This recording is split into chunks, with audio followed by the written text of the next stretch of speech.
doing a quick little piece today. First off, I want to officially announce that I did indeed win the Who Reviews the Reviewers contest, so thank you to everyone who supported me. Like I said in my last contest entry, I had a blast, and it was wonderful to get to meet and work with such great and talented people. I also hit a few milestones along the way.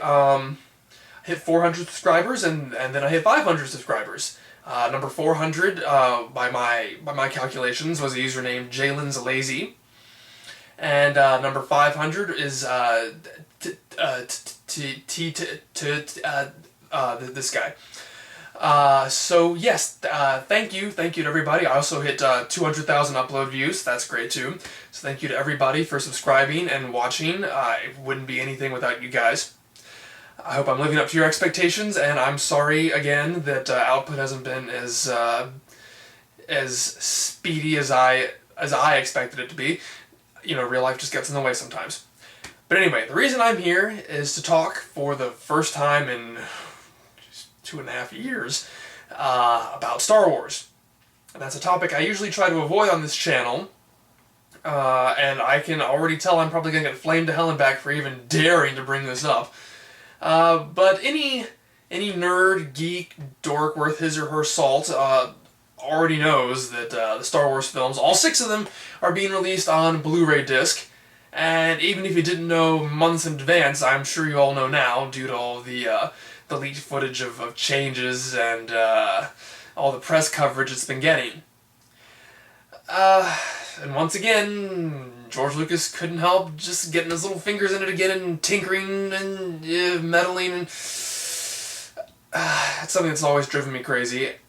It's not, however, something that surprises me anymore. What did surprise me is that apparently it's driving a lot of other people crazy too, finally. And given some of the changes we've had to endure so far, you know, 97 gave us the whole Han shot first controversy and the inclusion of that stupid Jabba the Hutt scene. And 2004 brought the terrible inclusion of Hayden Christensen into the end of Return of the Jedi. I admit I am a bit surprised that Darth Vader going "No!" at the end of Return of the Jedi is what's gotten everyone up in arms. That's the straw that broke the camel's back? You know what, I don't care. I don't care what the final straw was, I'm just glad that it finally seems to have happened. But now, we as fans have a responsibility. Katie Lucas, George Lucas's daughter, and one of the writers of the Clone Wars television series, recently tweeted something to the effect of, "Haters are gonna hate, but at the end of the day, they're still gonna buy it." And you know what? She's right. And that's the problem. No matter what George Lucas puts out, fans keep on buying it. Even the fans who are constantly grumbling about how much they hate the changes still buy it. And what incentive does George Lucas have to release the original theatrical versions if he can release whatever he wants and people still make it the #1 selling DVD or Blu-ray or whatever in history? If you want the original theatrical versions of the original Star Wars movies, and hell, the prequels, yes, I want the original prequels preserved too, then the answer is simple. Do not buy the Blu-rays. Show Lucas that all of this backlash is not just a bunch of whiny nerds venting before they inevitably shell over their money like they always do.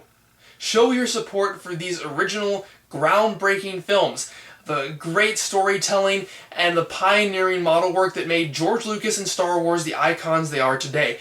Don't let George Lucas irrevocably alter film history.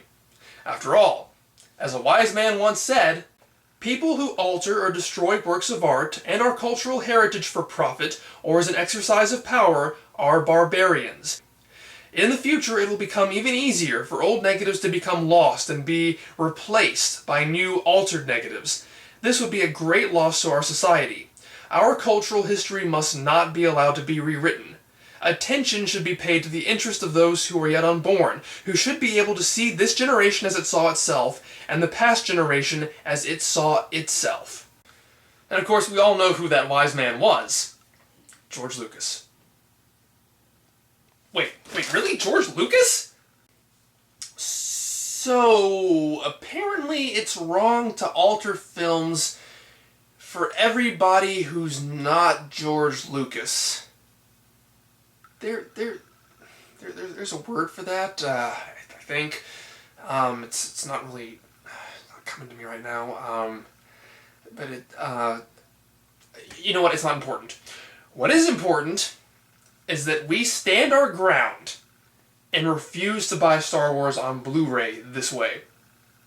After all, the way I see it, there's that small minority of Star Wars fans who will buy anything. They will stand behind George Lucas 100% no matter what he does. And there are those fans that small minority of fans who refuse to buy anything unless George Lucas releases the original unaltered trilogy as they were released in theaters. But then there's that majority fan base, those more casual fans who mostly don't really care for the changes, but they really want to see Star Wars on a new home video format.